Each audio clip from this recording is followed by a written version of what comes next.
Assalamualaikum warahmatullahi wabarakatuh. Perkenalkan, nama saya Muhammad Rizal Rivaldi. Saya dari TI 22G.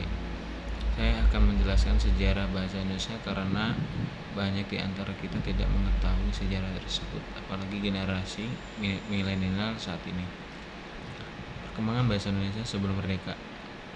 Pada dasarnya bahasa Indonesia berasal dari bahasa Melayu. Bahasa Melayu dipakai sebagai bahasa penghubung antar suku di Nusantara dan sebagai bahasa yang digunakan dalam perdagangan antara pedagang dari dalam Nusantara dan dari luar Nusantara. Perkembangan dan pertumbuhan bahasa Melayu tampak lebih jelas dari berbagai peninggalan. Misalnya, satu, tulisan yang terdapat pada batu nisan di Minyak-Tujoh, Aceh pada tahun 1380. Yang kedua, prasasti Kedukan Bukit di Palembang pada tahun 683. Dan yang ketiga, prasasti Talang Tuwo di Palembang pada tahun 684.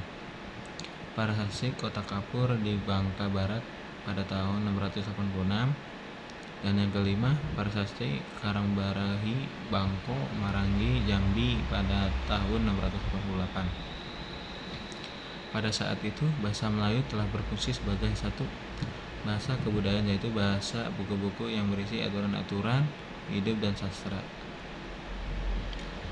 Yang kedua, bahasa perhubungan, lingua franca antar suku dan antar suku di Indonesia.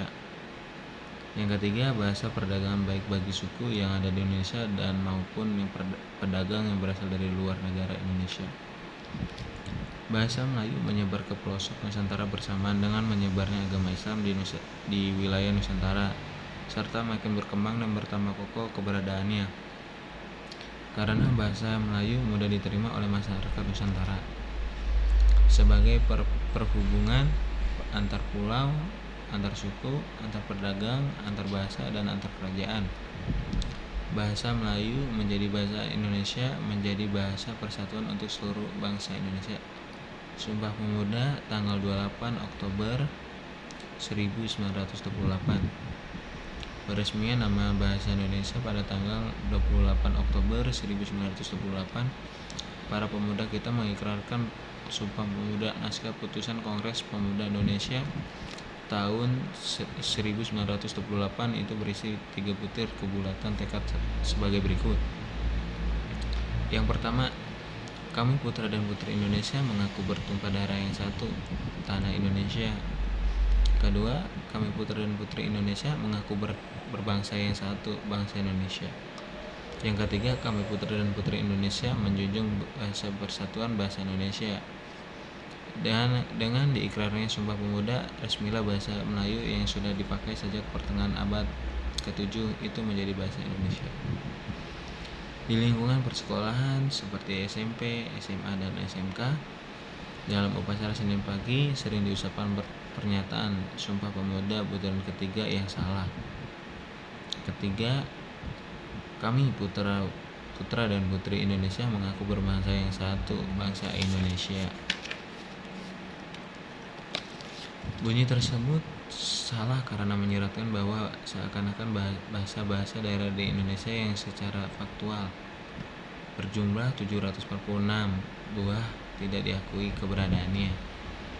Secara yuridis juga hukum tertulis, bunyi di atas tidak benar karena tidak sesuai dengan bunyi otentik yang tercantum dalam butir ketiga Sumpah Pemuda 28 Oktober 1928. Alasan bahasa Melayu diangkat menjadi bahasa Indonesia. Mengapa bahasa Melayu yang dijadikan bahasa nasional? Ada 3 faktor utama yang menjadi penyebab bahasa Melayu diangkat menjadi bahasa Indonesia, yaitu sebagai berikut. Yang pertama, Melayu sudah merupakan lingua franca di Indonesia, yaitu sudah menjadi bahasa perhubungan dan bahasa perdagangan.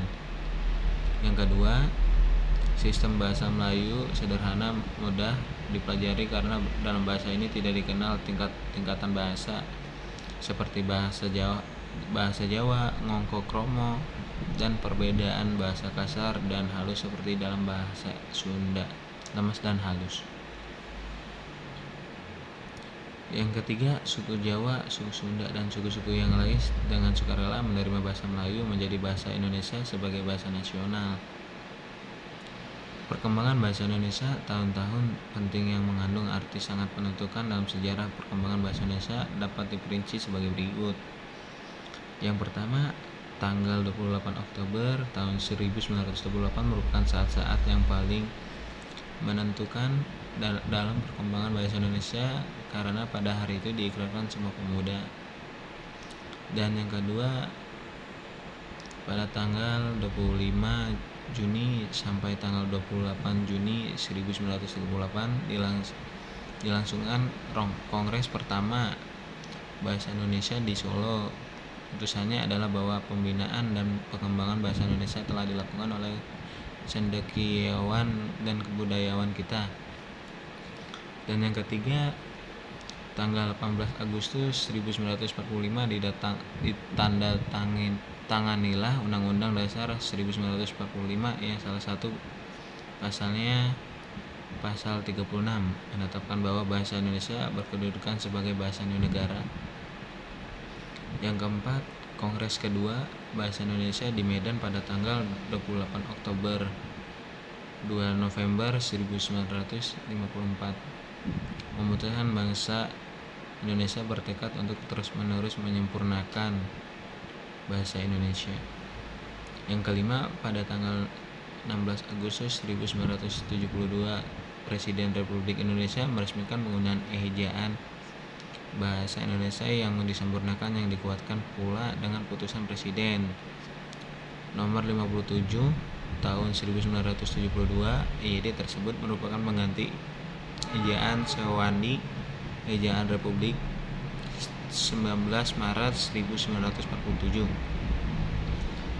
Yang keenam, Kongres ketiga Bahasa Indonesia yang diselenggarakan di Jakarta pada tanggal 28 Oktober 2 November 1978 memutuskan untuk terus berusaha menetapkan kedudukan dan fungsi bangsa Indonesia. Sejak itu secara konsisten setiap 5 tahun sekali diadakan Kongres Bahasa Indonesia, yaitu Kongres keempat tahun 1983, Kongres kelima tahun 1988, Kongres ke-6 tahun 1993, Kongres ke-7 tahun 1998, Kongres 8 tahun 2003, dan Kongres 9 2008, dan Kongres 10.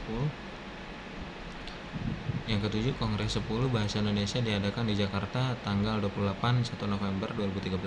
Kongres 10 bermuatan tekad yang makin memantapkan kemajuan dan posisi bahasa Indonesia sebagai bahasa komunikasi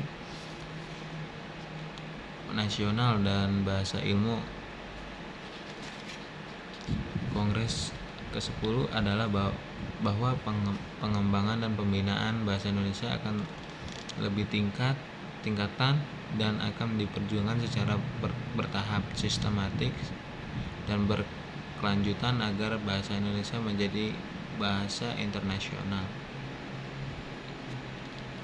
Kedudukan bangsa Indonesia. Kedudukan bahasa Indonesia. Bahasa Indonesia mempunyai kedudukan yang sangat penting seperti tercantum pada Ikrar Ketiga Sumpah Pemuda 1928 yang berbunyi, kami putra dan putri Indonesia menjunjung bahasa persatuan bahasa Indonesia.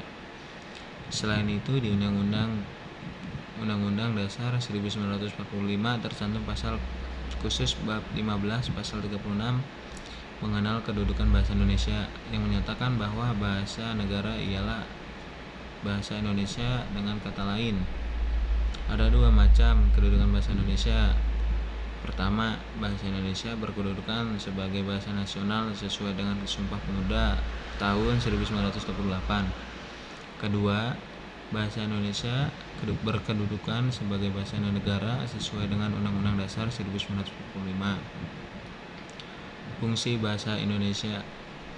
Di dalam kedudukan sebagai bahasa nasional, bahasa Indonesia berfungsi sebagai 1. Lambang kebanggaan kebangsaan.